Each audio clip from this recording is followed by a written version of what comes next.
Hello, this is Joey for RetroWare TV, and I'm here with Danny Day, who is a developer for Desktop Dungeons, a game that's just about to enter beta. And we're here at the Indiecade Independent Gaming Festival. Danny, would you mind telling us a little bit about your game? Okay, the short version of the spiel is that Desktop Dungeons just won Excellence in Design at this year's IGF. That was our alpha version that we made in GameMaker, and we literally just released the Unity version now as playable at E3. You can play it on our website at the moment, desktopdungeons.net, and the alpha is freeware. It'll be free forever. Great. The game itself is, I've heard it described as a few different things, a roguelike, a puzzle game almost. Now, what would you say your influences were in creating this game? Definitely a lot of the classic roguelikes. Most recently, Dungeon Crawl Stone Soup is actually the game that our lead designer was playing when he kind of went. He disappeared and 48 hours later came back and he said like, well, now I have something I can play in 10 minutes at a time, and it's this awesome roguelike feeling. So, well, we started playing that and sort of 3 days later emerged and went, we should totally put some more money into this, and so we did. Great. Now on your website, before I even came to E3, I played the free version, which I guess was more of an alpha, like you were saying before. Yeah. And now I just spent a good half hour or so playing the newest version, the beta, and there are a lot of differences, the least of which are the graphical ones. But could you go over a few of what you've added since you've decided to put money into the project and so forth? Well, we've actually been working on the full version for about a year now. The major thing is that if you've got a game that's out there that's free, a lot of people don't want to, you don't want to compete with your own free version and basically just say, well, all we're giving people is more graphics. That doesn't feel right. So we decided to go through and rebalance a lot of the glyphs. And the freeware, a lot of the glyphs are kind of imbalanced and you instantly convert them and stuff like that. So we changed the balance on that. We're changing the balance on the gods. We've added a ton of content in terms of quests and like various unlock chains for things like that, drive players through the game.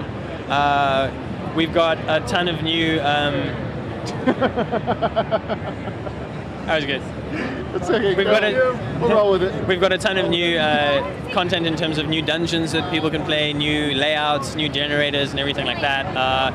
It's literally just like we've added so much to the game over the last like 3 or 4 months as it's been nearing beta. Like it's insane. Like the entire, it used to have this ugly menu screen up front. It's still kind of ugly because it's temporary graphics at the moment.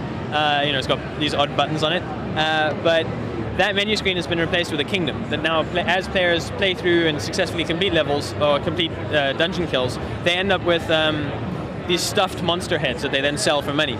Okay, we're kind of like ripping off a magical kingdom with a capitalist perspective, right? Sure. So those heads get sold for money, and then you get to upgrade your kingdom and choose what you want to bring into the dungeon with you. So instead of being like, okay, you have a very strict progression in terms of characters, everybody's kingdom is going to look different.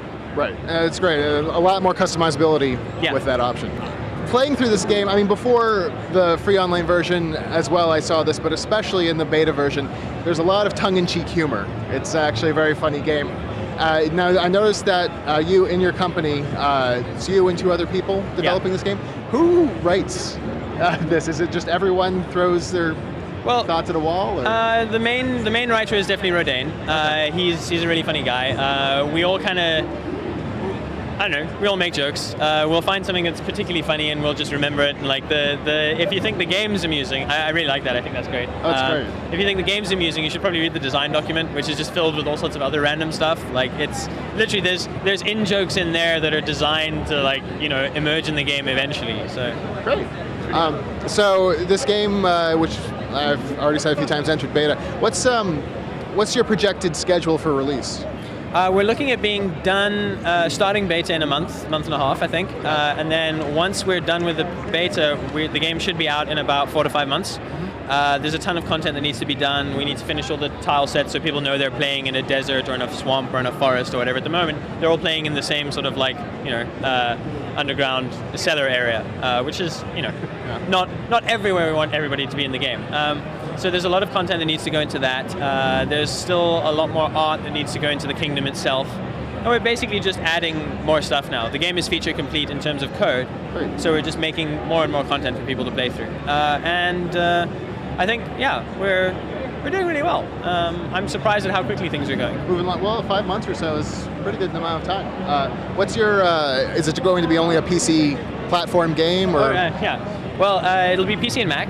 And the important thing is that we're working in Unity. So the first question we get asked as soon as anybody really gets into the game is, when is this coming to my phone? Okay. That's exactly what I was thinking, actually. This is a great game. You can go through a dungeon in something like 5-10 minutes. It would be a great game to just pick up and play dungeon at a time on a phone. Yeah, well, immediately after we finished the PC and Mac version, Unity lets us export to phone very easily, so that's something we've been working on really hard. One of the things we really want to do is we want to allow you to have the same kingdom on PC and Mac and on your phone. Because it's not really fair if your progression is only limited to your phone. So you could go home, or you could play at work on our website, and then on the bus trip on the way home, you're on your phone, and it's still the same kingdom. Excellent. And I've also noticed, looking at your card, but also from your accent, you're from South Africa, correct? Yeah. Is South Africa known for its game development? I mean, here in the United States, we're just unaware, or is this kind of a burgeoning thing going on? It's definitely growing. There have been a couple of South African studios. There was, I imagine, they were in the Xbox incubator program, like way back. Yeah. But the Xbox One never actually released in South Africa. Really? Okay. Yeah, it never came out. Xbox 360, yes. Xbox One, no. So, no, there's not really a huge development community in South Africa. For us, it's obviously a dream for us to be at E3. And GDC earlier this year was amazing. It blew my mind. I've never met that many game developers in my life, Yes. But no, it's a very, very small community, and we kind of just started growing it, I don't know, about 8 or 9 years ago. Great. Just trying to make interesting games. Here we are. Well, is there anything else you'd like to say to your fans, or anything else about your game? To the fans, always a huge thank you for playing, and the feedback is amazing. We really appreciate that.